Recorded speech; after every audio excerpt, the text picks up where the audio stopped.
舉起鋼杯維持水平高度，舉夠目標時間即代一舊，爭奪學員排名，展示聯盟威望。大力王獎杯等緊你。放手就開始咯喎，望前方，1、2、3，有震喎。咦 OK 喎 OK 喎，喂，係我望住我嚟，笑，開始，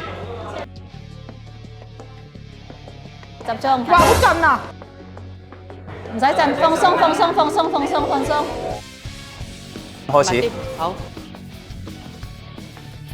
舉完一輪，結果出爐。係啊，有獎啊，有獎，多謝係多謝，好玩，非常之好玩。好難啊，因為冇啞鈴嗰個平衡啊。牛肉餅哇食2餐可以，食咗佢噶啦，會食咗佢噶啦。食咗佢啦，點都好啦，係飲茶。食之前，不如聽下 Desmond 教練分享下有咩心得。老實講，如果你係專門挑戰呢個比賽嘅話咧，咁當然針對你嘅前臂啦、老鼠仔啦，為咗增強佢背部嘅訓練啦，因為想佢嘅人挺直啦，咁變相間接地其實已經練緊佢老鼠仔，甚至乎前臂嘅。因為啲學生好勤力去練啊，佢哋嘅手臂嘅力量咧已經有一定嘅成果，呢個就係間接練出嚟嘅成果啦，就係咁樣。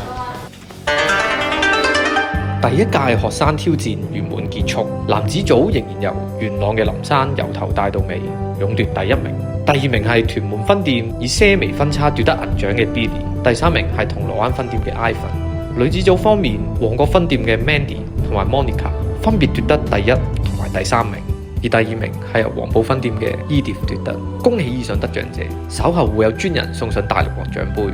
下個挑戰已經密鑼緊鼓籌備中，想知最新嘅消息就密切留意教練聯盟嘅 YouTube、Facebook 同埋 Instagram 啦。